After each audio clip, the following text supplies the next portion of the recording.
Pronto.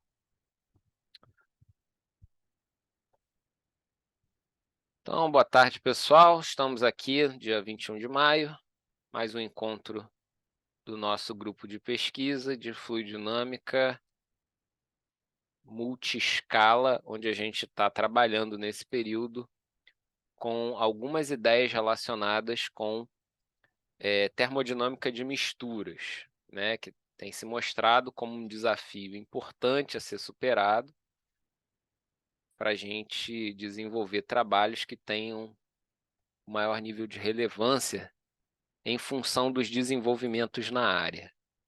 É algo que, pelo que a gente está vendo, transborda da própria termodinâmica, porque, para além do tópico específico que a gente está desenvolvendo, existe uma série de compreensões gerais a respeito até de como lidar com esse tipo de sistema complexo, que a gente pega carona nessa compreensão. Então, mesmo que a gente não esteja diretamente vinculado a uma pesquisa na área de termodinâmica de misturas, a gente acaba tendo alguns insights importantes de como lidar com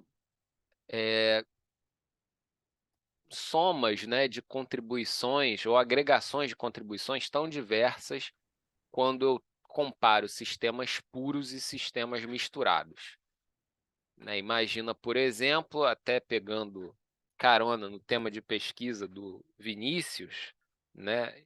Imagina que você tenha um determinado metal com uma determinada propriedade mecânica, como um módulo de elasticidade, alguma coisa assim. Você tem essas propriedades do metal puro, ou dos metais puros, e você precisa estimar essa propriedade de uma liga que é feita pelos dois. Então, no caso de sólidos, o problema é mais grave ainda, porque as interações são muito diversas. Entra em cena um parâmetro que nem faz tanto parte do que a gente está discutindo aqui, mas está lá presente, a gente tem que ficar ligado, que são envolve a estrutura cristalina, né? E isso muda tudo, né? Então, é uma coisa curiosa o fato de você ter na liga uma representação baixa do que ocorre com os materiais isoladamente, né? Não é uma simples soma ou média de propriedades. Não, na liga ou na mistura, se a gente quiser generalizar, aparecem fenômenos novos que eu não tenho quando eu estou analisando o material sozinho, né, individualmente, puro. Então, isso é um pouco do que está em jogo, né, na nossa série de conversas aqui, para a gente ficar atento, e o nosso roteiro de trabalho envolve esse esquema baseado em misturas, eu diria que principalmente de fluidos, né? Mas reforço que serve como uma base geral de reflexão. Bom, então hoje a gente vai começar, até onde a gente conseguir caminhar, nesse tema, capítulo 5 do livro que a gente está seguindo, que é fugacidade de misturas gasosas. Tá? Fugacidade de misturas gasosas. E aí, ele começa o capítulo relembrando alguns pontos importantes dessa dinâmica, que envolve o equilíbrio de fases. Tá? Lá do capítulo 2, já foi estabelecido desde o início que o equilíbrio entre duas fases, alfa e beta, a fase pode ser duas fases fluidas distintas, com massas específicas diferentes, duas fases em contato, né? Vai ter a fugacidade de cada componente I, que faz parte dessa mistura, igual nas duas fases. E isso vai caracterizar o equilíbrio de fases, né? Então, uma simples retomada de conceitos antigos. Para além desse ponto de partida, no capítulo 3, que a gente fechou no encontro passado, Ele vai dizer que existe uma forma, vamos dizer, derivada, né, uma abordagem formal de se calcular as fugacidades de cada componente de uma mistura. Isso é um resultado formal que a gente obtém pela manipulação das equações. Existem basicamente duas abordagens para se fazer esse cálculo das fugacidades de cada componente. Uma delas é a partir de dados volumétricos, tá? A partir de dados volumétricos, e uma outra é baseada em dados que a gente pode chamar de dados de pressão, né? Uma abordagem onde a pressão está explícita. Então, aqui a gente tem essas duas abordagens relatadas. É só me dar um retorno, Vinícius, por gentileza. Vocês estão vendo aí a tela compartilhada direitinho, né? Sim, tá claro. Beleza. Tá. Então, notem nessas duas expressões em que elas diferem. A gente tem aqui ln de φ índice I, né, se referindo ao coeficiente de fugacidade para o componente I da nossa mistura, 1 sobre RT, uma integral. As integrais são distintas, a gente vê desde uma pressão zero até uma pressão de interesse, enquanto nessa outra a gente tem uma integral do volume de interesse até infinito. Essa relação aqui, que é o meu integrando, né, uma derivada do volume em relação ao número de mols presentes na mistura, menos RT sobre P, e o que eu estou integrando é a variável P.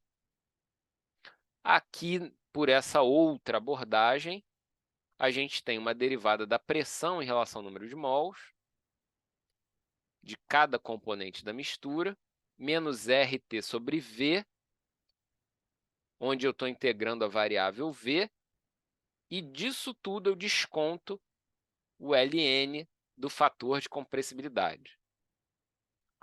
Notem que existem dificuldades em lidar com essas expressões inerentes às formas matemáticas das equações. Por exemplo, se eu tenho uma equação de estado que ela deixa o volume explícito, no caso de uma equação do tipo Van der Waals, que é uma equação cúbica super manjada, o que a gente tem é um problema onde a pressão vai poder, desculpa, onde o volume vai poder ser tornado separado, ser isolado, resolvendo uma equação de terceiro grau, uma equação polinomial de terceiro grau. Isso é meio chato da gente lidar. Por outro lado, essa segunda forma de lidar com o problema, ela acaba sendo mais simples do ponto de vista matemático, né? E aí, toda vez que eu puder trabalhar com formas dessa natureza, parece que é mais tranquilo de se lidar. As duas abordagens envolvem, para fins desse termo aqui, lidar com equações de estado. Equações de estado que, inclusive, levam em conta o fator composicional. Né? Se a gente estivesse se preocupando quanto que o volume muda com a variação do número de mols de cada componente, como que a pressão muda em função da variação do número de mols de cada componente, né? Eu não sei se isso está claro para vocês, dificuldades que podem nascer dessa manipulação, em termos de derivadas e tal, ou de extração de uma grandeza como o volume dessas equações. Além disso,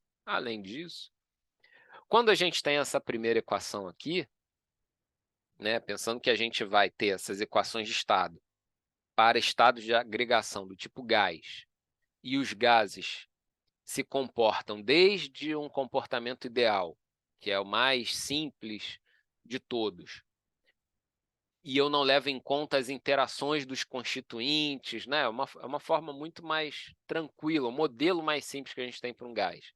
E esse modelo vai se tornando mais complicado conforme eu vou colocando características estruturais nesse gás.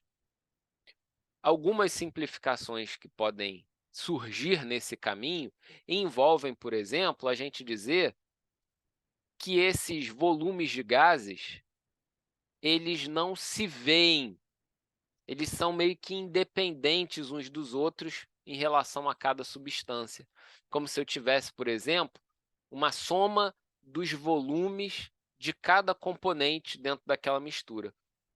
Com isso, o que que acontece? Eu abro mão das interações presentes, porque muitas vezes no composto puro eu tenho determinado tipo de organização molecular, para outra substância da mesma forma, mas quando eu coloco os dois em contato, um novo tipo de organização molecular aparece, de maneira que esse volume pode ser contraído, pode ser expandido. É um novo arranjo, com novas geometrias, com novas configurações. E isso, às vezes, acaba sendo difícil da gente adotar uma abordagem simples, dizendo assim: ah, não, os volumes somam como os volumes molares. Por outro lado, dizer isso, olha, os volumes somam sem nenhuma correção para cada substância, isso também é uma simplificação possível. É de se imaginar que isso vale em determinadas condições, que isso pode vir a ser uma boa aproximação. Então, esse capítulo ele comenta um pouco dessas nuances da gente fazer escolhas com o intuito de integrar uma equação de estado no cálculo dessas fugacidades. Outra coisa que a gente pode estranhar olhando essas equações, e veja que eu estou só nessas duas primeiras equações fazendo uma série de considerações que às vezes nos passa batido. Envolve uma notação que soaria um pouco estranha. Um professor de matemática olhando uma expressão como essa, talvez ele estranhasse uma certa mistura que está havendo entre variáveis aqui, que essa fugacidade está sendo calculada de 0 a p, e p aparece aqui também como uma variável que está sofrendo esse processo de integração. Formalmente, essa representação que a gente está encontrando aqui nas equações 5.1 e 5.2 é uma representação um pouco deslizante aí nessa formalidade. A gente deveria usar outras variáveis aqui para que não se misture com os limites de integração, né? É lógico que a gente vai substituir em algum momento a pressão de interesse e essa pressão nula. Mas eu não estou fazendo uma integral do integrando tudo aqui dentro misturado e tal, né? Não, eu estou integrando uma variável e essa variável vai receber valores de pressão a uma pressão específica e o valor zero, né, como a outra referência para calcular esse termo. E a mesma coisa aqui, veja que aparece RT sobre V, dV, e eu estou integrando de V até infinito, né? Então, assim, para a gente não ficar estranhando, né, falando, não, isso aqui está errado e tal, não, é meio que uma prática, infelizmente, de haver algumas flexibilizações excessivas nessas expressões que podem causar alguma confusão em quem está lendo sobre um determinado rigor dessas expressões matemáticas, tá? Então, embora o V apareça aqui, mas esse V é um volume de referência e esse V aqui é uma variável que está sendo integrada nessa operação, né?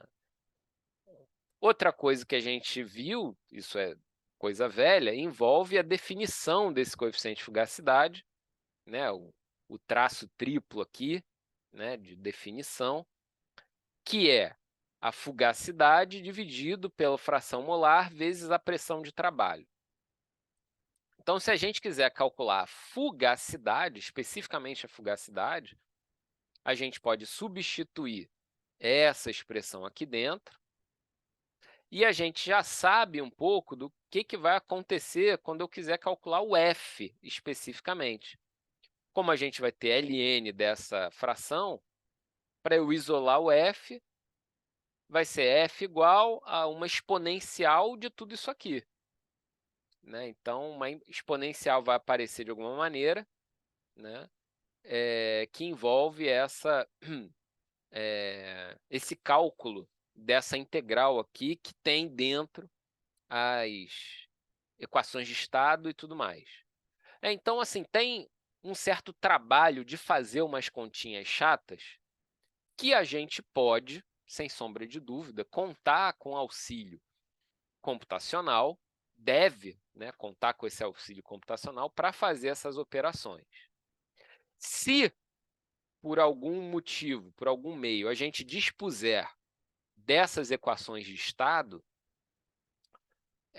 numa forma explícita, a gente pode até se dar o luxo de fazer umas operações manualmente, mas ainda assim as expressões costumam ser meio feias, com grande chance da gente cometer algum equívoco ali nessa manipulação matemática. Fora isso, a gente tem que tomar bastante cuidado quando eu estou escrevendo essa equação de estado que funciona para o sistema como um todo. Se a gente pensa lá na equação de Van der Waals, eu tenho aqueles parâmetros A e B, né? Um associado ao volume, o B, e o outro, o A, sendo uma correção das pressões baseada nas interações entre as espécies presentes. Esse A e B são um A e B globais desse sistema termodinâmico.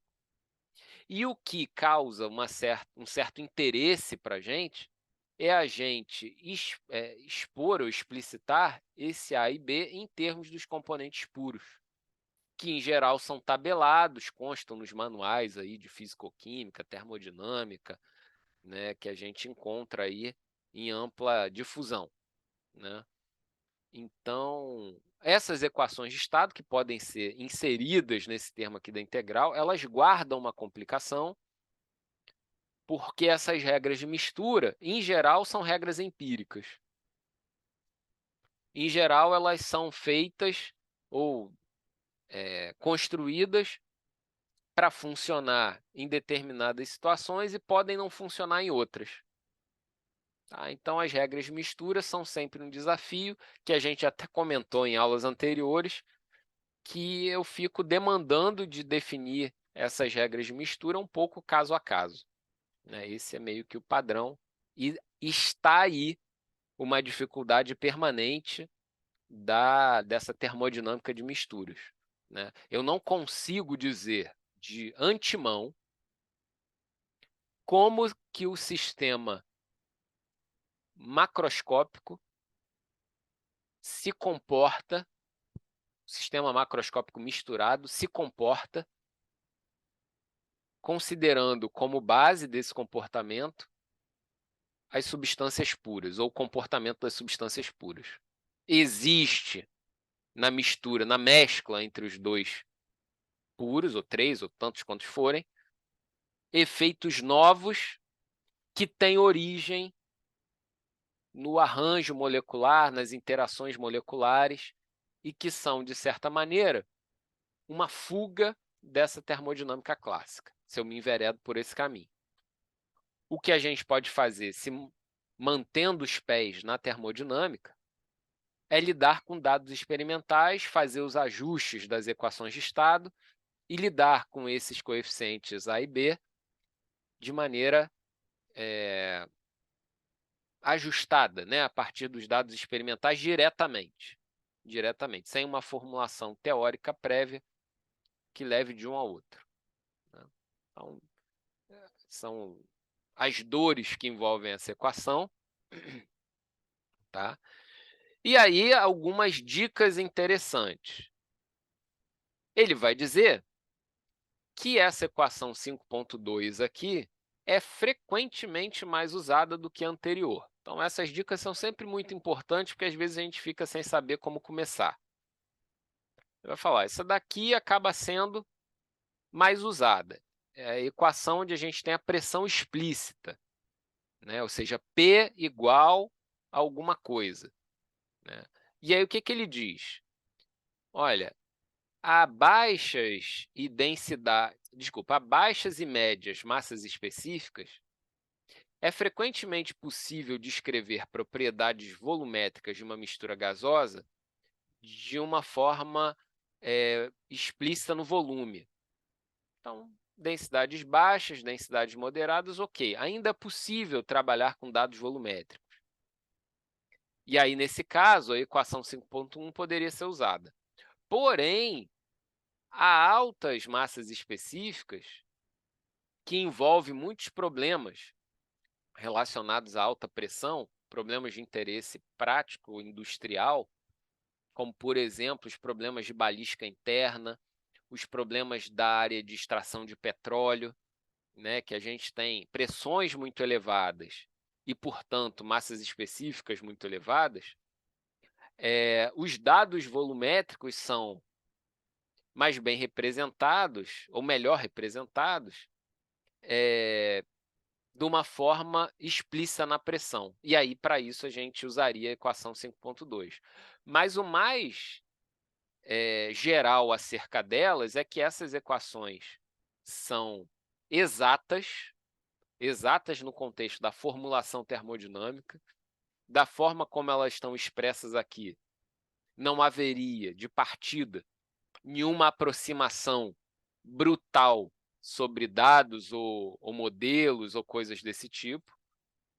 E, nesse sentido, o coeficiente de fugacidade poderia ser calculado exatamente.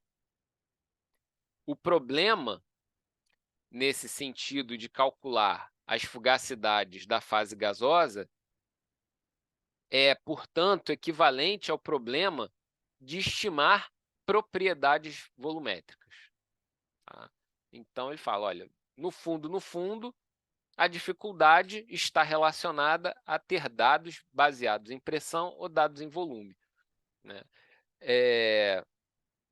A gente encontra muitos dados dessas substâncias puras, por exemplo, nas tabelas do NIST, né, que é um órgão dos Estados Unidos com alguma semelhança ao nosso Inmetro. Alguma semelhança, não total.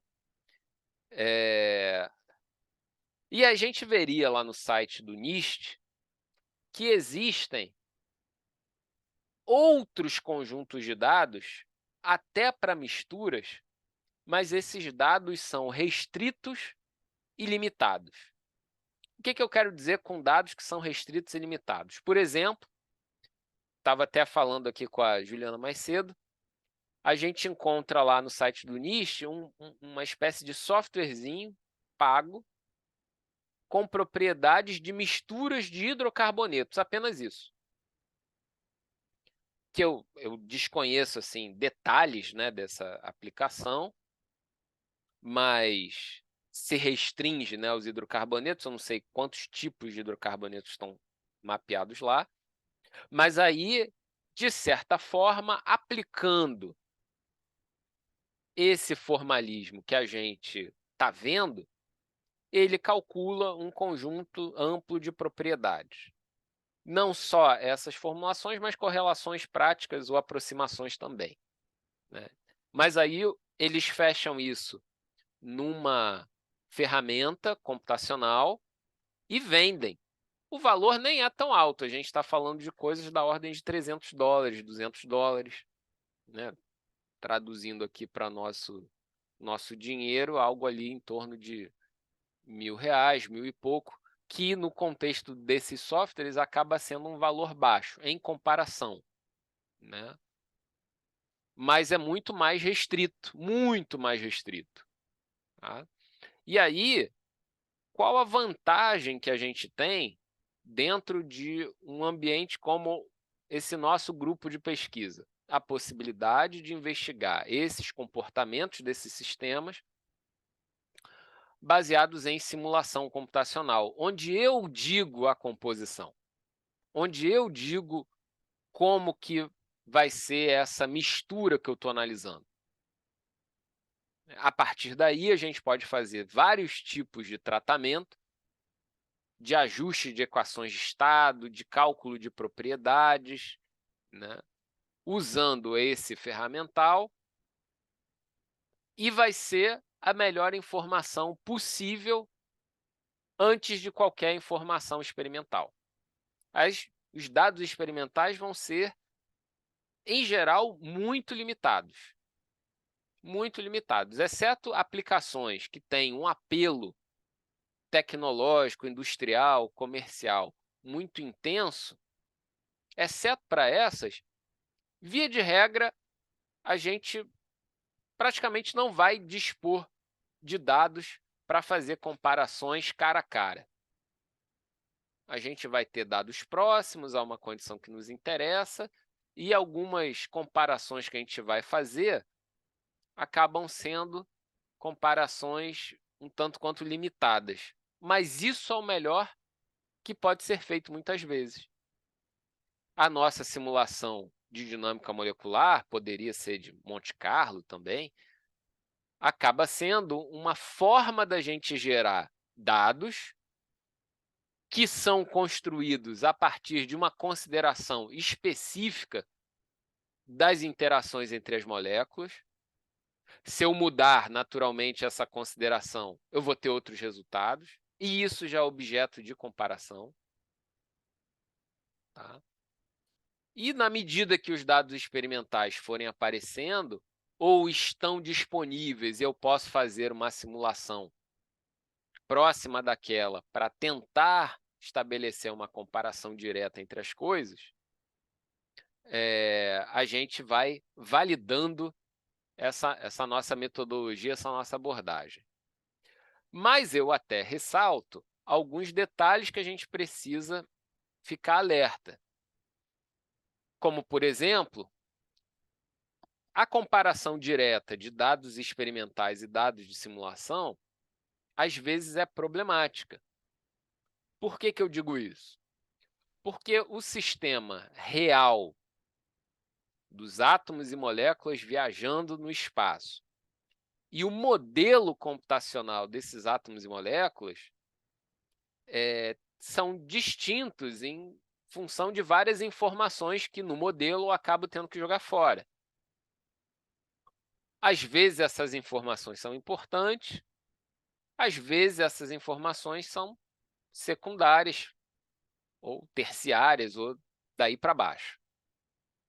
Então, quando a gente tem essas simulações que a gente pode fazer, a gente pode tratar esses dados numa abordagem macroscópica e tentar levantar parâmetros, só que a comparação direta, às vezes, é prejudicada. E existiria uma forma de eu poder fazer uma comparação direta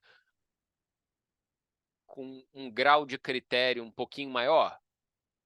Bom, de certa forma tem. E isso envolve, pelo menos em teoria, a gente lidar com grandezas reduzidas. A gente tem a temperatura, tem a pressão, tem a massa específica, e dividir pela temperatura crítica, massa específica crítica, pressão crítica, de forma que a gente estivesse passeando, perambulando por condições dinâmicas, seja do sistema real, seja do sistema simulado, com um certo grau de equivalência. Mesmo que os valores das propriedades de forma absoluta, né, a temperatura, a pressão, a massa específica, não batam exatamente. Mas em termos de posição no diagrama de fases, se eu faço esse cálculo de grandezas reduzidas, é uma melhor representação de uma certa equivalência termodinâmica, né? Então, para que a gente consiga comparar coisas minimamente comparáveis. O que eu quero dizer com isso? que a nossa referência para comparação de dados experimentais e dados de simulação, uma boa referência, é a gente comparar esses dados em grandezas reduzidas. Mas aí se coloca diante de nós um desafio que não é nada fácil de superar. Quando eu tenho uma mistura, para eu expressar essa mistura em termos de grandezas reduzidas, eu preciso de uma propriedade que essa não me é dada de imediato. Qual é o ponto crítico da mistura? Para que eu consiga calcular grandezas reduzidas para a mistura como um todo. Será que existe alguma relação entre os pontos críticos das substâncias puras e os pontos críticos das misturas feitas com elas? Será que é uma função das frações molares ou não? Bom, via de regra, se nessas interações da mistura aparecem efeitos, estruturas químicas novas, sem a necessidade de haver reação química, a gente pode ter um ponto crítico da mistura muito diferente dos pontos críticos dessas substâncias puras originalmente. E às vezes aí é que está um calcanhar de Aquiles dessa comparação. Tá? A falta de uma informação a respeito de um ponto crítico de uma mistura. Não é incomum ter problemas dessa natureza e existe um certo esforço na comunidade acadêmica para atacar esse problema. Né? Não é de hoje, naturalmente, não é de hoje, mas essa é uma pergunta importante. Qual é o ponto crítico da mistura? Para eu conseguir comparar esses dados de simulação com dados experimentais. Essa é um pouco a intenção. Tá? Bom, alguns dos tópicos desse capítulo 5 têm uma certa retomada de coisas antigas, mas eu acho que vale a pena retomar, porque o assunto é complexo e essas expressões, fruto até do nosso cansaço no dia a dia, pode até causar uma certa vertigem, né, quando a gente está lidando com elas, mas é por insistência que a gente vai se ocupando dessa área. Dentro dessa abordagem de misturas de gases, veja como até essa primeira seção aqui do capítulo começa dizendo: uma aproximação particularmente simples e popular para o cálculo de fugacidades em misturas em fase gasosa é dada pela regra de Lewis. E ele até comenta, isso a gente já viu lá no capítulo 3. Mas o que é interessante para a gente que está fazendo pesquisa nesse campo é a frase seguinte: olha, a consideração em que essa regra se estabelece se dá a uma, estabelece que a uma dada pressão e temperatura constante, o volume molar da mistura é uma função linear da fração molar.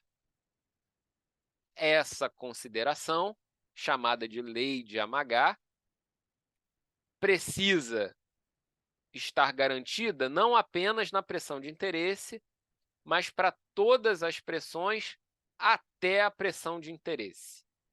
Até porque, no nosso cálculo da propriedade, a gente tem aquela integral de 0 a P. Então, para que seja válida, né, essa regra de Lewis, eu preciso que essa decomposição do volume molar da mistura como uma combinação linear de volumes molares para cada espécie presente seja válida numa faixa de temperatura que vai desde a pressão zero, das baixíssimas pressões, que tem a ver com uma condição ideal, até a pressão de interesse. E aí, dessa maneira, enquanto vale a regra de Lewis, a fugacidade de uma mistura, de um componente numa mistura gasosa, se relaciona com a fugacidade dos estados puros na mesma temperatura e pressão, de acordo com essa equação que é exata para essas condições. Então, eu tenho aqui esses volumes molares, os volumes parciais molares, né? E de acordo com a nossa lei de Amagat, eu tenho uma condição especial, que é dessa igualdade dos volumes, né? Esse volume parcial molar e esse volume molar de cada substância pura, né? A gente chega numa expressão para a fugacidade muito mais simples, que a fugacidade vai ser simplesmente uma relação entre a fugacidade da sua substância pura multiplicado pela fração molar dessa componente. Ou de forma equivalente, que o coeficiente de fugacidade de cada componente vai ser igual ao coeficiente respectivo da substância pura. Ora, então a gente está começando a ver até algum tipo de sentido para esse tal do coeficiente de fugacidade. É algo que vai ter o mesmo valor quando eu estou com ele na mistura ou na substância pura, se vale essa relação da lei de Amagat. O volume molar da mistura é a soma dos volumes molares ali das componentes constituintes dessa mistura, né? Bom, então, olha, de certa forma, uma explicação da base de assumir uma relação como essa regra de Lewis. A regra de Lewis considera que a pressão e temperatura constantes, o coeficiente de fugacidade de cada componente é independente da composição da mistura e independente da natureza dos outros componentes da mistura. Isso, ou essas são considerações drásticas.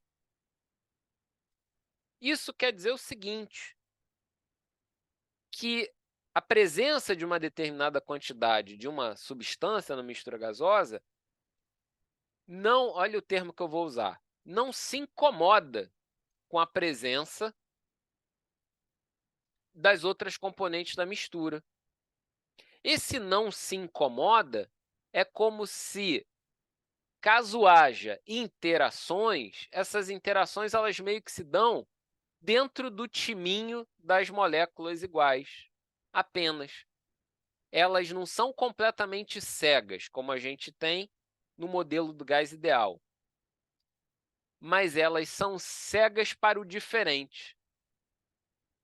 Tudo que é igual vai ser tratado como se fosse puro, mesmo que faça parte de uma mistura. É uma consideração um tanto forte, né? É uma relação de aditividade que a gente sabe que não vai muito longe. E, de fato, como ele até alertou ali no início, olha, uma consideração como essa, ela vale para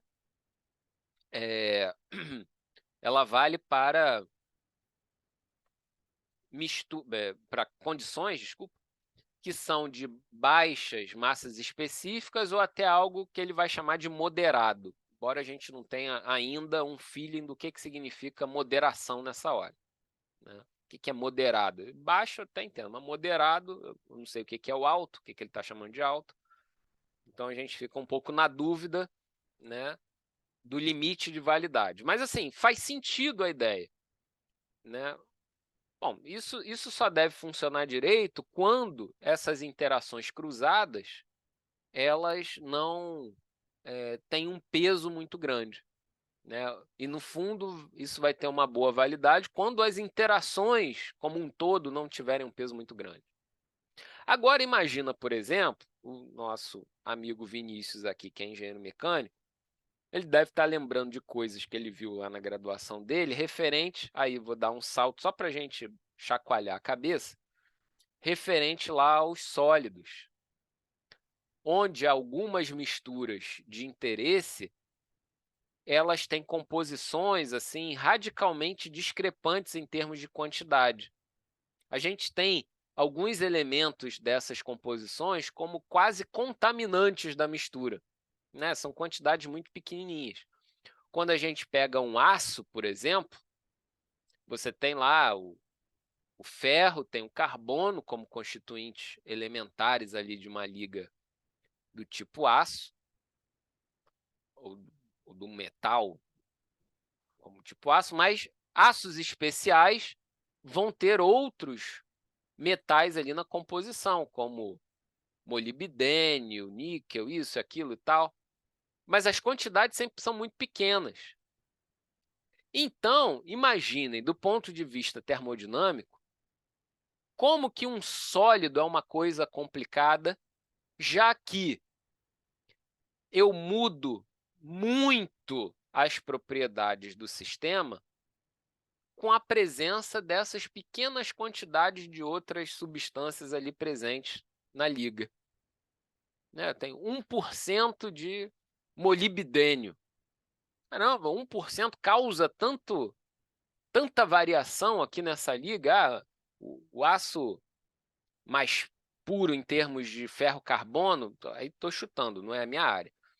É muito quebradiço, e esse com o molibdênio ele é mais resistente a esforços de deformação elástica e tal, coisas assim. Caramba, 1% parece que muda toda uma configuração interna de um sistema tipo sólido, né? Quando a gente está nessas fases gasosas, até pela própria caoticidade do sistema, esses efeitos são um pouco mais light, porque tudo está em constante evolução, mistura, agrupamento e desagrupamento. Isso é meio que natural, essa caoticidade. Então, você não tem um fator preponderante dessas rigidezes estruturais, né? No gás é tudo um pouco mais simples. Então, você se dá o luxo até de poder fazer algumas considerações um pouco mais, como ele diz aqui, drásticas. E vai vendo, vai sentindo, diante dos dados experimentais ou até dados de simulação, até onde isso vai. Até onde isso vai. Né? E quando deixar de funcionar, tem que ter a tranquilidade de dizer que chegamos no limite de validade dessas aproximações, né, cientes de que a gente vai precisar tomar uma medida um pouco mais formal para dar conta dessas mudanças. Então, pela regra de Lewis, né, para esse cálculo de fugacidade, a consequência é que o coeficiente de fugacidade é uma função apenas da temperatura e da pressão e não da composição, que para uma mistura soa como algo muito esquisito. Mas funciona dentro de determinados limites. Né? E frequentemente a gente vai encontrar coisas dessa natureza, tá? Porque essas aproximações funcionam como modelos. São modelos. O objetivo desses modelos é descrever o que eu estou vendo. E na medida que descreve, que corresponde à realidade, aos dados com que eu estou manipulando, ok. Determinados modelos vão funcionar bem por motivos errados. E vida que segue. A nossa preocupação é buscar modelos que tenham alguma consistência, né, com relação às causas que dão conta daquilo, mas tudo tem limite, tudo tem restrição. Né? Então, ele fala, olha, mesmo assim, Essa regra de Lewis, ela é usada com frequência porque ela tem uma vantagem que é insuperável, ela é muito simples do ponto de vista matemático. E nisso a gente tem que sempre buscar, porque isso vai trazer uma vantagem do ponto de vista de lidar com essas informações muito grande.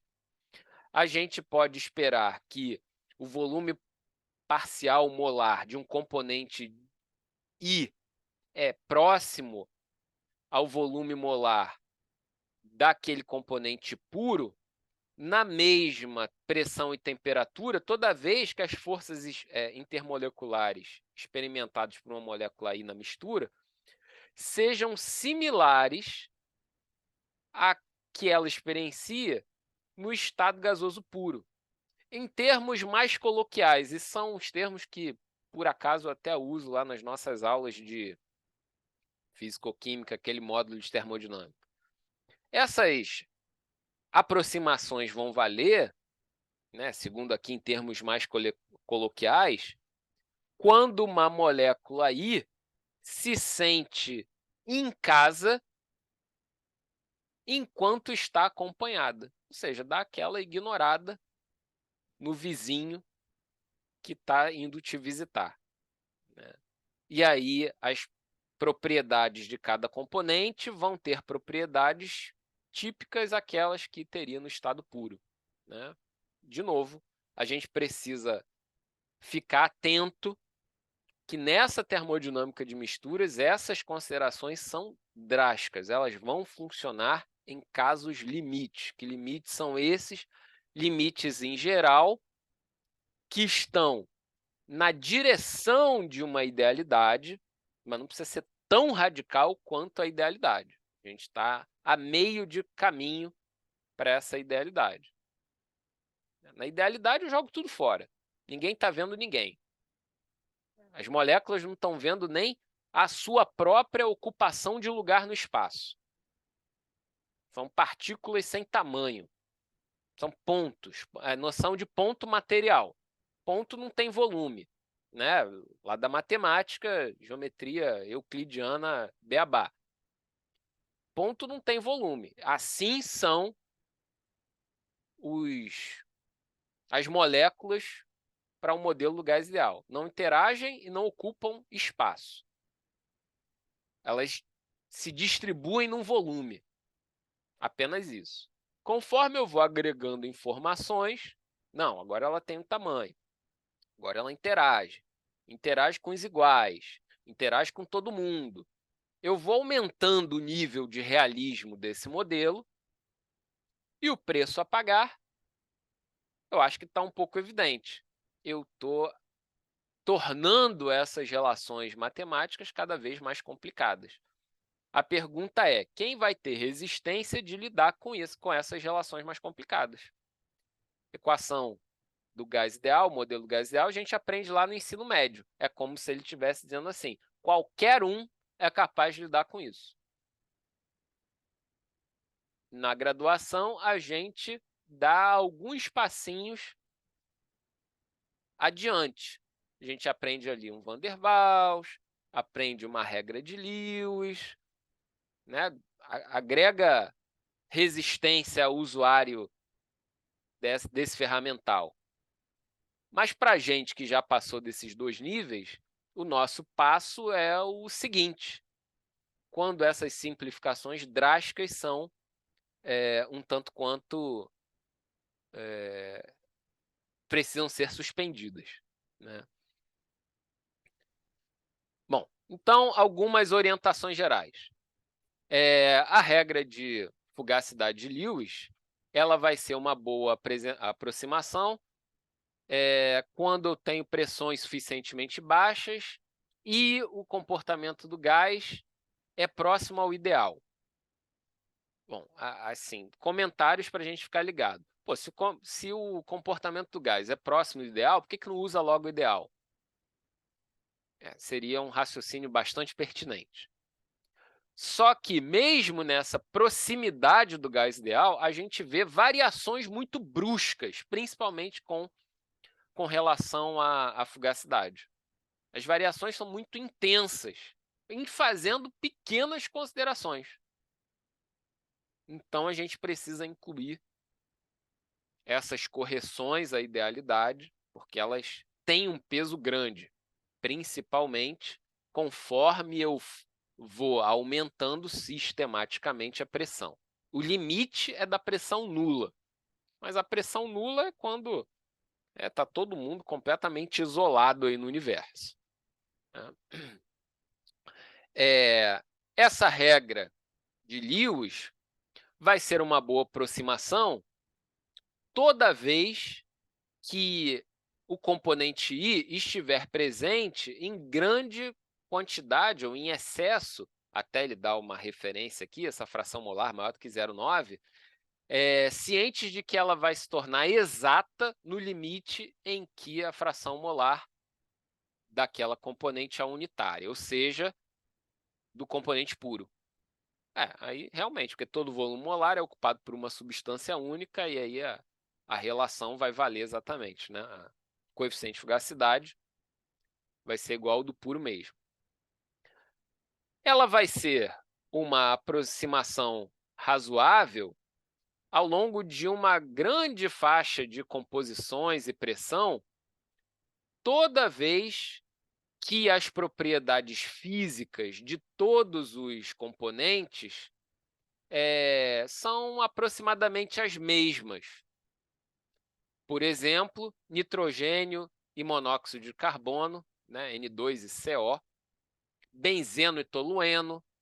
Ele está falando, olha, isso ainda segue muito bem quando, aí usando os termos coloquiais dele lá, a molécula ou o sistema se sente em casa, mesmo quando os vizinhos são levemente diferentes. Né? Então, você está em casa com seu irmão gêmeo. Ele não é exatamente igual a você, mas é levemente diferente. Então, suponhamos que haja um grau de incômodo menor. Né? E aí, quimicamente, isso significa um benzeno e tolueno, um nitrogênio e CO, né? E por aí vai. E vai ser uma aproximação ruim em pressões moderadas ou altas, toda vez que as propriedades moleculares das outras componentes, né, são significativamente diferentes. Né? Então, essas diferenças interacionais elas são chaves para esses modelos de combinação simples, baseados apenas em uma proporção ali de composição. Né?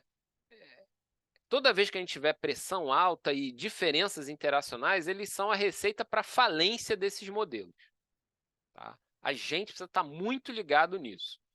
Os modelos funcionam muito bem quando as coisas são muito parecidas ou muito diluídas. Né? O nosso interesse acaba sendo nessa zona da confusão aqui. Essa região da confusão é a mais quente, que vai ser mais carente de dados, é a que a gente vai ter mais coisa para produzir a partir das nossas simulações moleculares. Pressões altas ou moderadas. Embora não... se bem que o Vinícius ele é nosso colega militar aqui.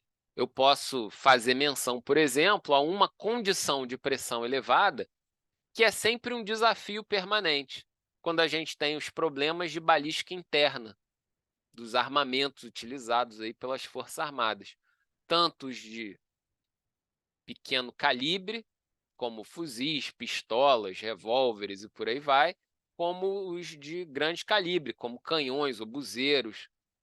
Ali as pressões desenvolvidas são altíssimas. E os eventos ainda são muito rápidos. Então, uma termodinâmica daquele ambiente gasoso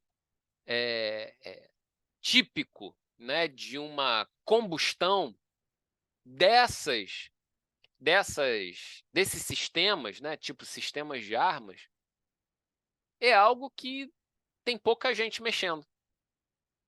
A gente vê até nos livros-textos abordagens médias muito grosseiras, e aí, quando os resultados não batem muito bem com dado experimental, com as informações disponíveis na literatura, e aí começam a aparecer coeficientes de ajuste dessas equações, dos sistemas ali de engenharia para cálculo de tamanho de peças, coisas dessa natureza, que são apenas formas de jogar para debaixo do tapete a nossa ignorância sobre esses dados.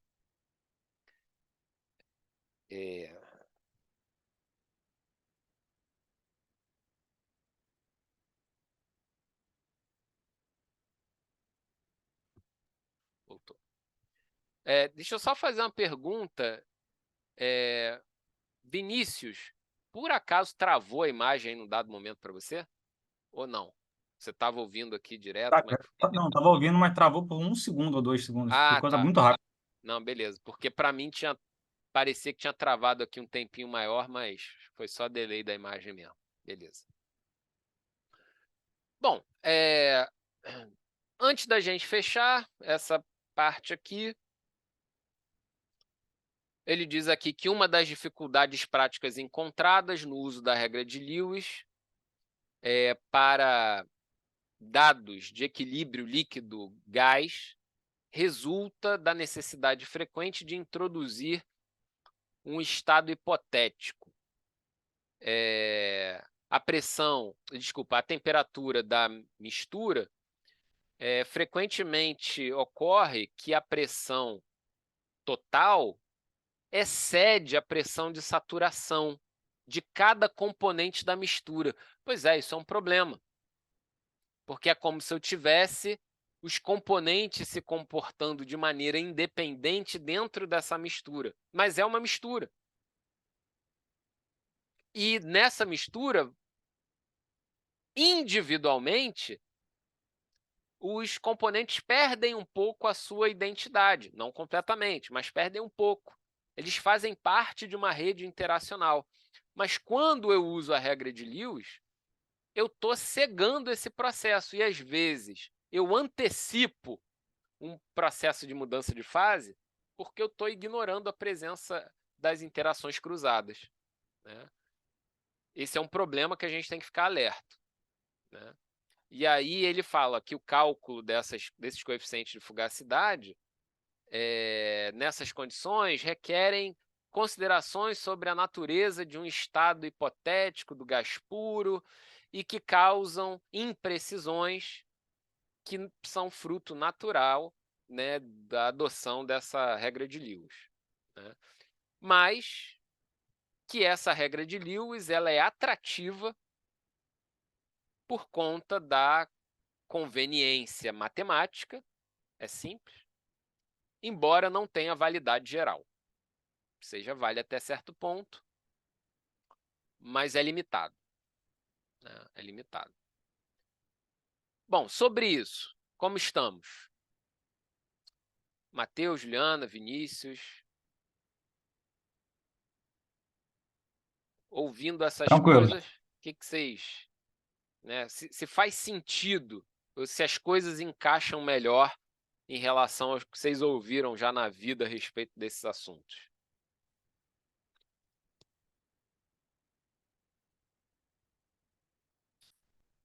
Não, Juliana, você está falando, eu só estou te ouvindo porque você está na mesma sala que eu aqui, mas seu microfone...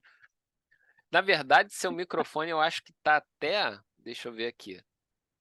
Eu acho que ele está fora. Não, você está com o microfone ligado, mas não... Fala aí, fala alguma coisa aí. Tô ouvindo? Ah, agora falou. Não, agora tô ouvindo? Estamos sim. Não, respondendo essa pergunta tá tranquilo. Tá esclarecendo bastante alguns conceitos que estavam meio travados para esses cálculos de propriedades e misturas. É. Isso é um pouco da discussão, vou pegar a carona aí que a Juliana disse, esses conceitos travados, é isso que a gente tem que meio que dar destravada na hora de escrever sobre esses assuntos. a gente tem que ter consciência da simplicidade, da simplificação imposta por esses modelos para cair de cabeça contra eles, porque ali está uma oportunidade de fazer negócio científico, né? Então, agora a gente tem que ter destravar essas noções. Pegar, não, eu estou ciente dessas limitações, eu quero abrir mão dessas limitações para atacar o problema de frente, né? Bom, preço a pagar, fazer mais conta. Isso aí, a gente que tem que, né, se a gente não fizer, quem o fará, né? Mas tem que se organizar para isso.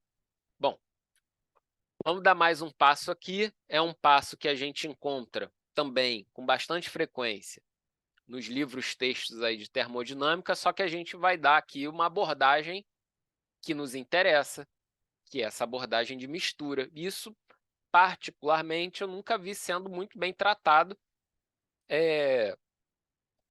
nos livros de físico-química ou uma termodinâmica básica. É sempre en passant, sempre o cara fala desse assunto quase que querendo evitar falar porque ele não vai usar muito.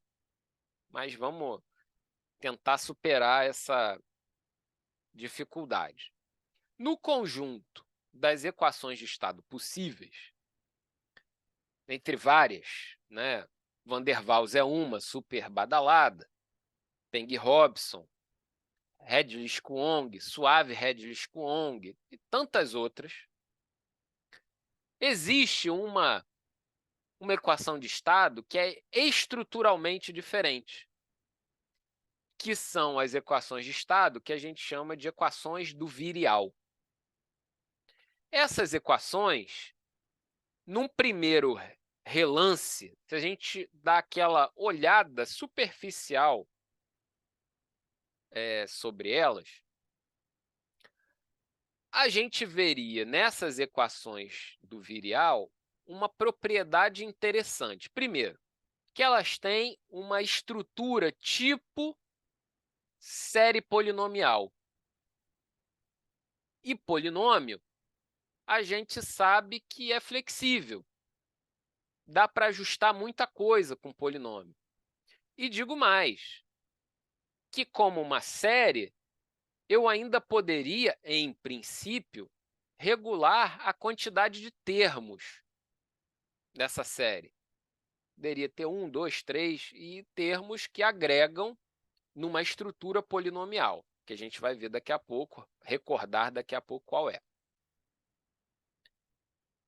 Só que, quando a gente está lidando com essa equação do virial, primeiro, ela vai se apresentar como uma forma de desvio sistemático e com uma regra de complexificação bem estruturada de desvios da idealidade. Eu tenho ali como termo base dela, o termo de origem, algo que me traz a informação do comportamento ideal, e esses termos que se adicionam na equação do virial, eles aparecem como correções, como desvios, a gente poderia até dizer, por um determinado linguajar, como perturbações ao comportamento ideal. E esses termos vão aparecendo conforme eu estou em condições termodinâmicas que vão se distinguindo, vão se distanciando da idealidade, vão se tornando mais relevantes. Bom, esse é um aspecto que, por enquanto, tem um sentido mais matemático, embora a gente já tenha falado dessa idealidade e tudo mais, que seria uma compreensão física, mas vai lá. Isso ainda é mais matemático. O que é bacana numa equação do virial e torna ela especial é o fato desses termos que são agregados sistematicamente terem significado físico, serem interpretáveis fisicamente. E se essa interpretação é possível, a gente sabe exatamente qual correção que a gente está fazendo ao se desviar da idealidade. Eu estou adicionando um termo que incorpora na minha equação esse tipo de fenômeno. Se eu adicionar mais um termo, eu estou agregando na minha equação esse outro tipo de fenômeno, e por aí vai sistematicamente. É óbvio que esses termos vão decrescendo de importância. O primeiro termo ele é como se fosse um comportamento padrão. Em segundo lugar, uma correção primeira vai ter um grau de importância menor do que o primeiro termo. Um terceiro termo que eu agrego já vai ter uma importância menor ainda. Agora, quantos termos são necessários para isso ainda fazer sentido? E isso pensando de maneira geral, isso vale para substâncias puras e tudo mais.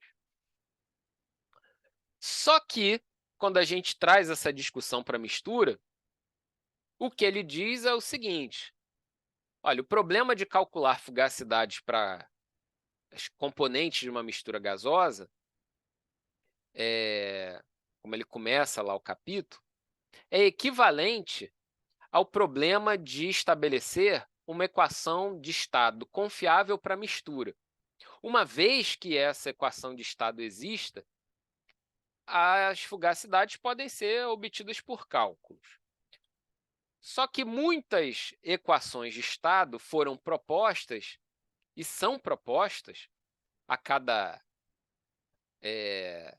ano, termos adicionais aparecem na literatura no intuito de corrigir esses desvios da idealidade. São equações de estado que essas correções são meio que feitas a fórceps. Eu meio que percebo um determinado padrão dos dados e imponho sobre aqueles dados uma curva, uma função matemática que tenha mais ou menos aquele jeitão. Só que a maioria dessas correções, esses termos adicionais, são totalmente ou pelo menos parcialmente empíricos. E como as constantes numa equação empírica, numa equação de estado empírica, para um gás puro, conseguem no máximo uma significância física aproximada, imagina como não vai ser complicado expressar essas constantes em termos de regras de mistura, considerando as componentes puras que constituem aí esse sistema termodinâmico. Como resultado, como as regras de mistura introduzem considerações arbitrárias adicionais, isso mesmo para equações de estado típicas, essas regras de mistura podem funcionar bem para uma ou várias misturas e precariamente para outras. Bom, aí o problema se torna mais grave ainda. Essas regras de mistura, segundo o que ele está nos dando a dica aqui, elas têm uma aplicação ultra limitada. Então, a gente vai ver num determinado artigo, o cara usou essa regra de mistura. Bom, isso vai servir como um ponto de partida. Eu tentar me adaptar àquela estrutura ali, ver o que eu tiro. Se aplicar uma regra de mistura de um outro trabalho, de um outro sistema, e isso ter um bom resultado, só nos indicaria que, do ponto de vista estrutural, físico-químico, químico, esses sistemas são, de certa forma, assemelhados. Eu estou dando voz a uma regra de mistura conhecida, dizendo ela também vale para esse caso. Eu estendi a validade daquela regra de mistura. Porém, essas regras de mistura podem se frustrar radicalmente para o sistema que nos é de interesse. E aí, só a gente que não pode ficar frustrado. A gente tem que ver nisso uma oportunidade. Falar, olha, para esse caso aqui, eu tenho algo que fere essa regra de mistura conhecida. Que super oportunidade.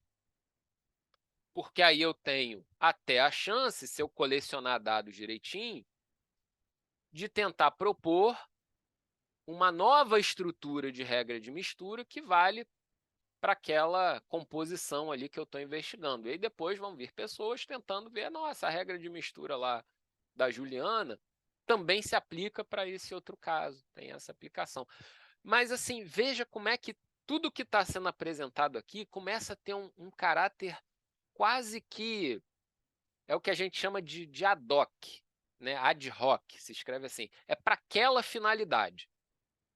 Né? Eu tenho aquela formulação, mas ela tem uma aplicação quase que específica, ou muito limitada em termos de abrangência. Não é uma regra geral, não é uma espécie de lei da natureza. É apenas um modelo que descreve um conjunto de sistemas com algum nível de similaridade e que, para fins práticos, vai sendo utilizado. Mas o alerta que ele dá é dizendo, cara, isso daí facilmente vai dar errado. Facilmente vai. E se der errado, pode dar muito errado. E a gente vai tentar bater o dado experimental com uma regra de mistura e tal, e não vai dar certo, mas não vai dar nunca. E não tem problema. Não tem problema, porque essas regras de mistura, que acho que a gente já está começando a ficar até um pouco macaco velho nessa história, elas são extremamente limitadas. São extremamente limitadas. Então, dar certo é quase que sorte. A não ser que a gente tenha, né, naturalmente, uma percepção muito clara da semelhança dos sistemas envolvidos na mistura e que isso já nos indique, né, algumas possibilidades que podem acontecer em termos dessa combinação dos elementos. Né? Aí, beleza. Bom, aí a informação interessante adicional.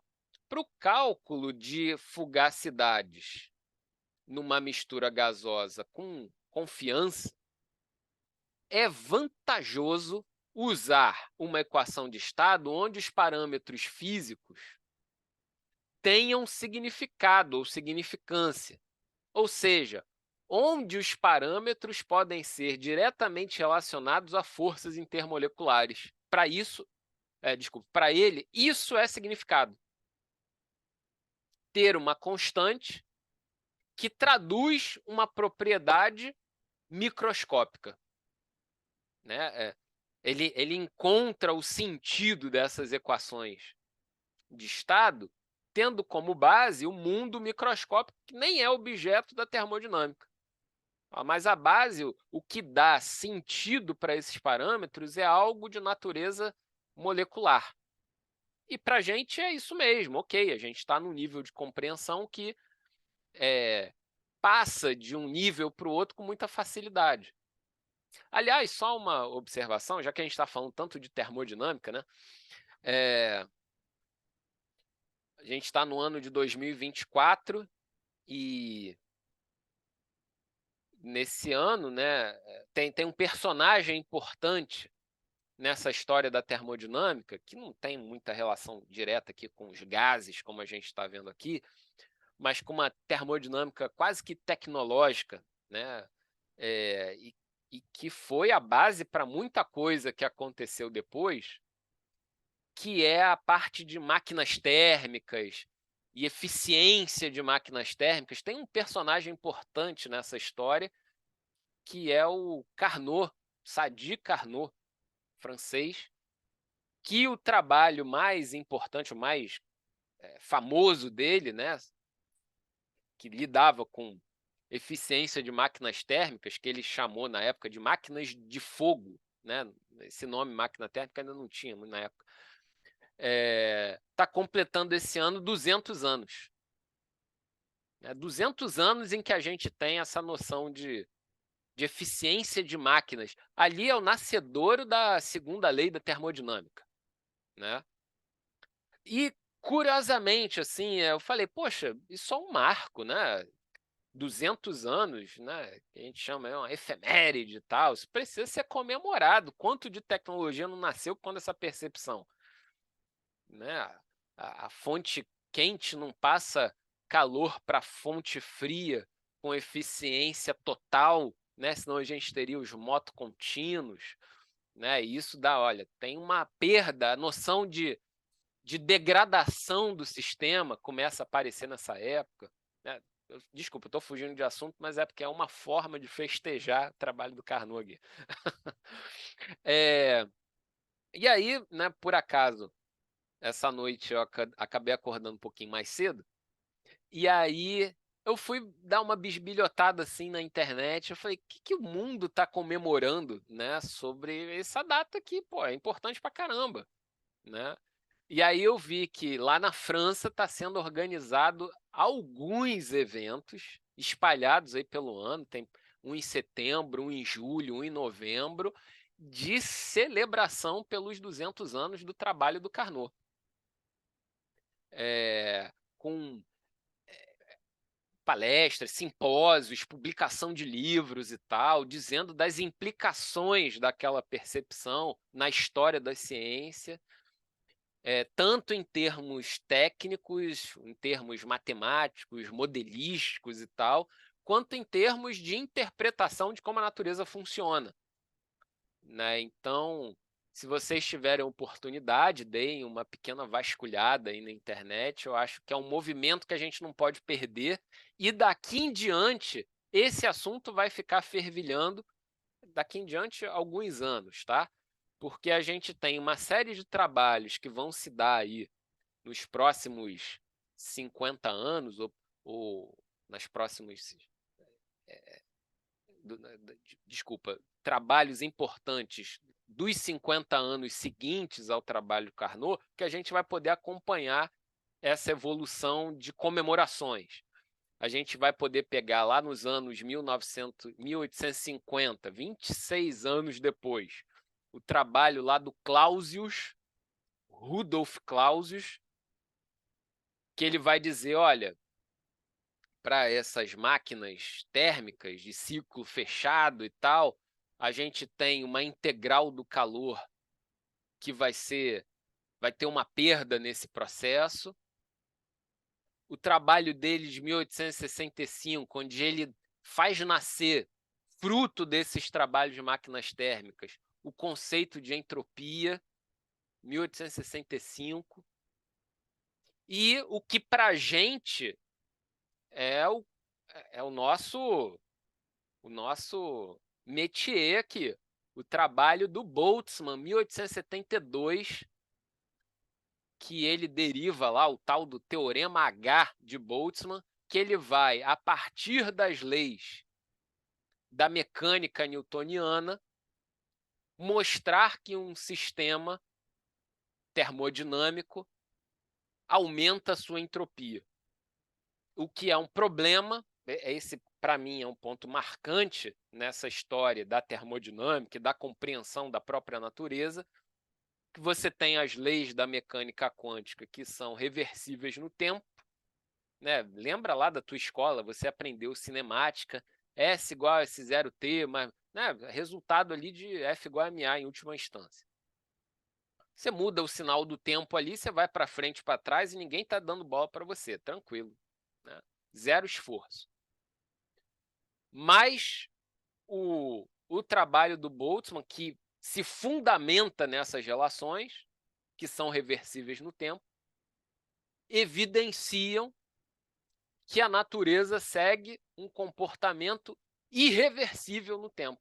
Isso dá um quiprocó na sequência, a gente começa a bater pé, dizendo, caramba, é um paradoxo, é um absurdo, né? E é uma discussão, só que ninguém conseguiu superar o trabalho do Boltzmann até hoje, né? 1872 está aí vivaço, né? Se a gente quiser antecipar as comemorações, se bem que já passou, né? 1872, a gente tinha que ter comemorado há 2 anos atrás os 150 anos. Mas, né, dá tempo ainda de comemorar os 160, alguma coisa assim. É o nosso métier. Boltzmann é nosso patrono, né, nessa seara que a gente está se metendo. Mas voltando aqui ao assunto, desculpem, né, foi a minha comemoração. Se ninguém no Brasil comemorar, vocês vão dizer, não, Jacler comemorou. Durou 15 minutos lá, mas tudo bem. Beleza. Então, bom, para calcular, né, esses coeficientes de fugacidade, eu falo, cara, é legal se isso tiver um sentido físico. E aí a gente vai encontrar, como eu disse, significado físico lá na equação do virial. Aí, alguns exemplos aqui que ele mostra nesse gráfico, tornado claro esse é que ele mostra aqui o fator de compressibilidade como função da densidade para o hélio, metano e 3 misturas binárias contendo 10, 25 e 50% molar de água no metano. E aí, vamos observar aqui essa linha do metano, que é a bolinha, aqui, essa segunda linha. E como já com 10% de água, como que a gente tem uma mudança desse fator de compressibilidade, e isso só vai piorando, né, a ponto de chegar lá em 50% e ter uma mudança radical. Isso avaliado ali nas mesmas condições termodinâmicas, variando a densidade molar. Notem que essa variação não é pequena, né? Não é pequena. Então, é em cima disso que a gente tem que focar. Pequenas variações causam um impacto muito grande nesse processo, tá? Bom, cadê isso aqui? Tá. Aí ele fala, olha, quando a gente está lidando com componentes puros dessa equação do virial, para gases não eletrólitos, seriam os casos mais simples, né? Parece que está tudo muito bem organizado em termos teóricos, livre de considerações arbitrárias. E, de fato, quando a gente está lidando com sistemas muito simples, com uma certa simetria, que não tem forças muito intensas ou díspares entre si, a gente consegue compreender o significado desses termos com uma certa clareza, tá? Uma certa clareza. Bom, e aí, uma das formas que a gente encontra essa equação do virial é essa daqui, que isso está em qualquer livro aí de fisicoquímica. Mais rasteiro que tiver, você vai encontrar essa forma. Ele vai dizer, olha, todos esses coeficientes do virial, que são esses termos aqui, B, C, D, né, eles são independentes da pressão ou massa específica para componentes puros. Eles são funções apenas da temperatura. Bom, interessante porque eu tenho uma forma de, até por simulação, mapear um pouquinho, né, a intensidade desses coeficientes. É uma forma da gente ajustar nossos dados. Uma equação do virial é uma equação de estado, né? E a vantagem dessa equação é porque existe uma relação teórica entre esses coeficientes e os potenciais intermoleculares. É engraçado que ele fala aqui dessa unique advantage, né? A ideia aqui não é a vantagem única, né? É como se fosse assim, essa vantagem que é quase que a principal, né? É o unique com essa noção de, caramba, isso aqui é meio que ímpar, a vantagem ímpar da equação do virial, essa é a ideia, né? É o fato de que eu consigo associar esses termos aqui ao potencial intermolecular. Se vocês prestaram atenção na apresentação que a Juliana fez lá atrás, nos nossos encontros, ela deu todas as dicas sobre isso, né? E aí, nesse sentido, né, essa equação pode ser expressa de uma outra maneira, em termos de potências de pressão, com outros coeficientes do virial, que também dependem da temperatura e independem da pressão e massa específica. Só que, nesse caso, essas expressões são um pouco mais complicadas de se manejar, tá? Então, a gente vai ver mais vantagem em lidar com a equação do virial estruturada dessa maneira, tá? E numa mistura gasosa, os coeficientes do virial dependem da composição de uma maneira simples e exata. No caso dessa, a dependência é mais complicada, tá? Então, para a gente vai ter mais vantagem em lidar com essa forma daqui, né? Onde fica até fácil para a gente deixar a pressão separada. P igual a RT sobre V, multiplicando todo esse termo aqui da forma polinomial, né? Então, tem essa vantagem, tá? Bom, então vamos lá. Tá, aqui isso não tem tanta relevância. Aqui o que ele comenta basicamente envolve como extrair esses dados do coeficiente do virial a partir dos dados do diagrama de fases, né, do mapa PV, ou massa específica, ou densidade molar, coisas assim, como limites, né, da densidade zero, ou quando cruza a nossa linha aqui. Mas o que eu queria comentar mais com vocês envolve o que vem aqui na sequência. Primeiro, uma consideração prática em relação àquela estruturação. Então, foi observado que, segundo aquela equação lá que tem nos denominadores os volumes, quando truncada, logo depois do terceiro termo, eu jogo fora do D em diante, eu tenho uma boa representação do fator de compressibilidade até mais ou menos metade da densidade crítica e uma razoável representação mais próximo da densidade crítica, da massa específica crítica. Para massas específicas mais altas, a equação do virial é de pouco interesse prático, tá?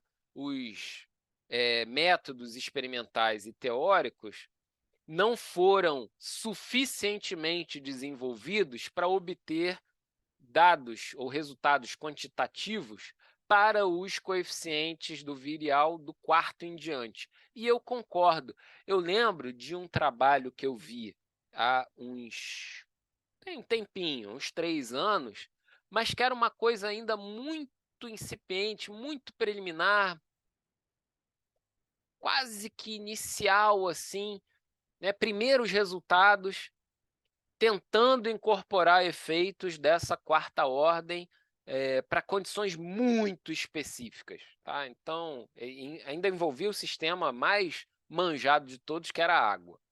Então, é algo porque é difícil fazer a manipulação desses termos. Eu diria que isso tem um interesse de segundo nível para a gente, né?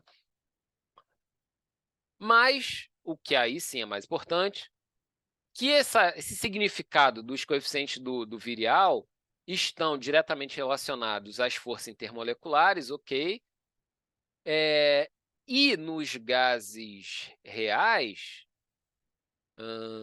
não, isso aqui é óbvio.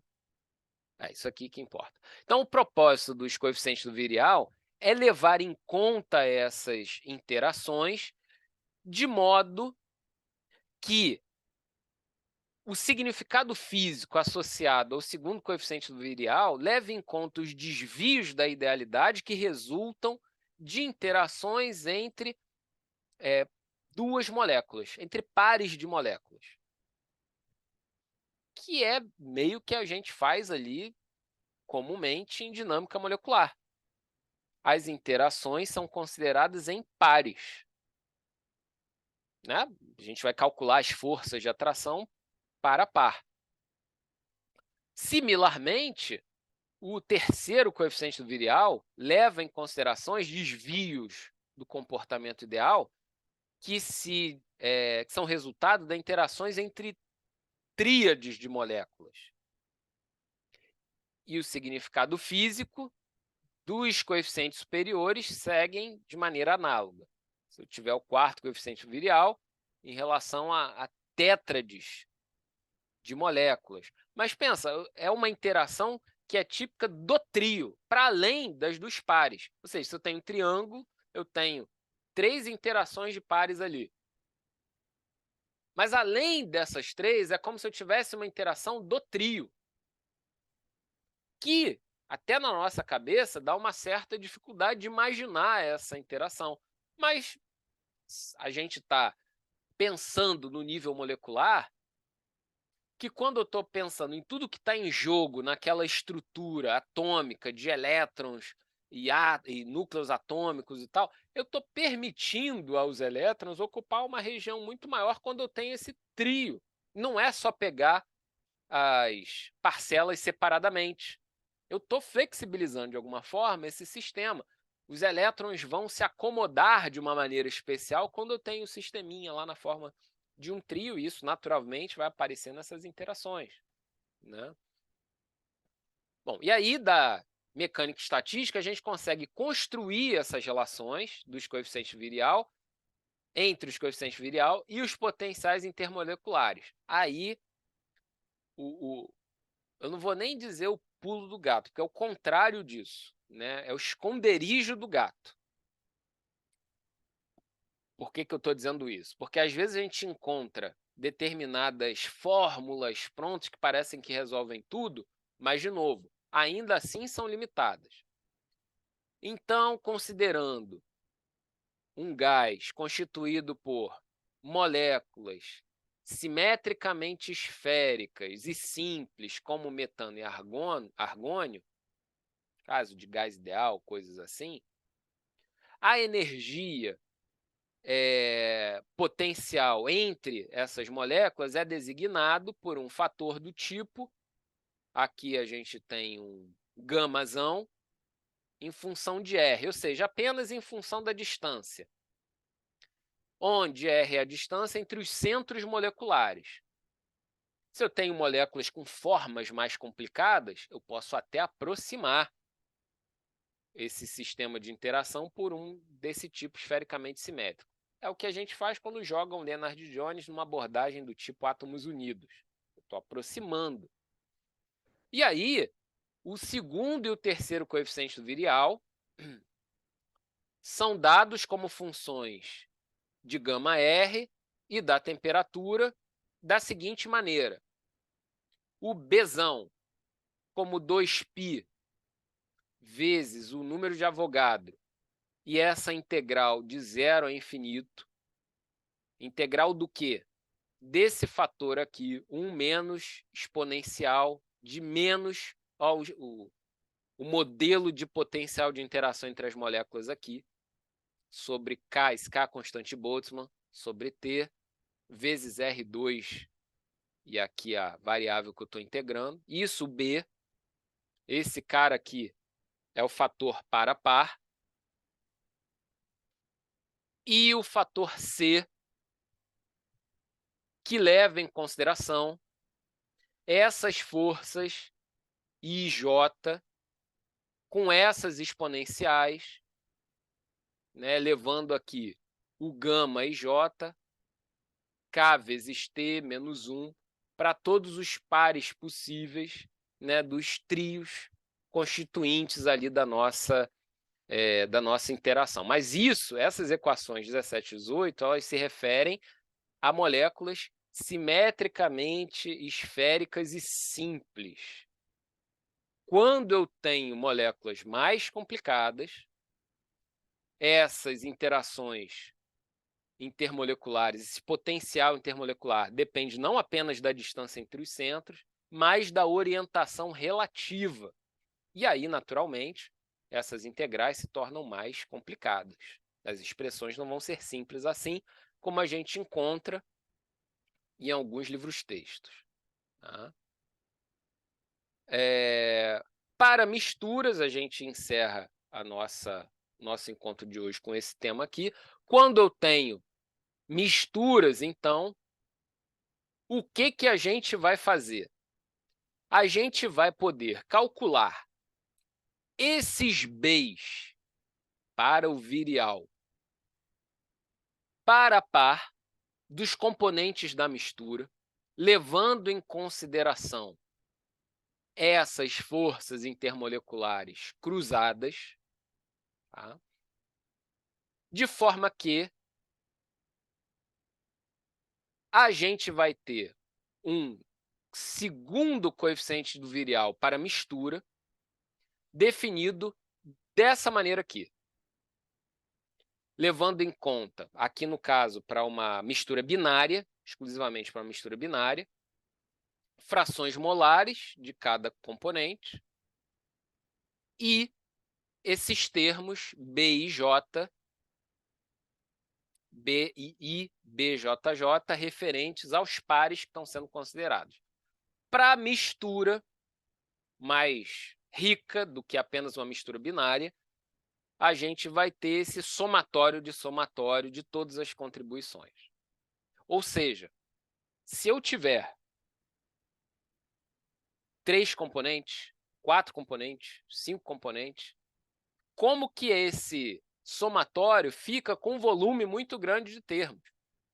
E isso apenas para definir um parâmetro da equação do virial que tenta combinar todas essas misturas presentes. Ou seja, tem uma etapa desse cálculo que é calcular todos esses termos desses coeficientes, segundo coeficiente do virial, né? Que envolve fazer esse somatório por fora. E isso, assim, não tem nada ainda a ver com a equação de estado. Eu estou só trazendo a informação do mundo molecular microscópico para o mundo macroscópico como um parâmetro da nossa equação de estado, né? Levando em conta, naturalmente, aqui a composição. Cada composição vai ter um fator, um parâmetro B específico, né? Então, depende da composição, né? O que nos causa um certo estranhamento, que a gente não está acostumado a lidar com isso, né? Os parâmetros tão dependentes assim da composição. E aqui é tudo. A receita da brincadeira de misturas é lidar com essas informações cruzadas, né? Para o C, o terceiro coeficiente virial, a coisa se torna pior ainda, que é um somatório triplo desses coeficientes das tríades de interação. Mas, por sorte,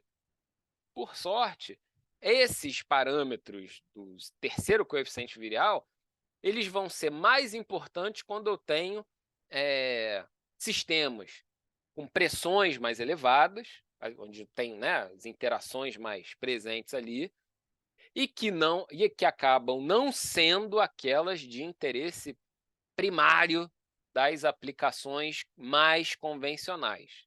Infelizmente, a gente está muito relacionado a aplicações de alta pressão. Parece que isso aqui está quicando na nossa porta de alguma maneira para a gente lidar, né? Mas tem uma questãozinha enjoada para lidar envolvendo, né, só um parâmetro da equação do virial quando eu estou lidando com mistura. E aí fica tudo horrível mesmo. É assim. Tá? Bom, é isso. Por hoje, então, eu queria parar aqui nesse resultado, né? Que a gente revisou algumas coisas lá do que a gente tratou até a semana anterior e incorporou um pouco mais de significado quando a gente está lidando com essa regra de Lewis, onde cada um vê só o seu grupo. Isso é uma simplificação, cuja validade tem que ser testada. E uma outra abordagem, que é a equação do virial, onde eu dou sentido aos parâmetros e quando eu trabalho com mistura, as regras de mistura para os coeficientes assumem esse perfil que está descrito aí nessas páginas que a gente trilhou. Beleza? Então, para a semana que vem a gente continua, eu entro em contato com vocês, mas eu queria que vocês tivessem a consciência de que a gente está dando passos importantes em termos de compreensão do que a gente está fazendo. No mínimo isso, né? A gente está tendo a chance de, mesmo que a gente vá de forma lenta, comedida e tal, a gente está, pelo menos, tentando agregar sentido para o que a gente está fazendo. Sair de uma convencional contalhada e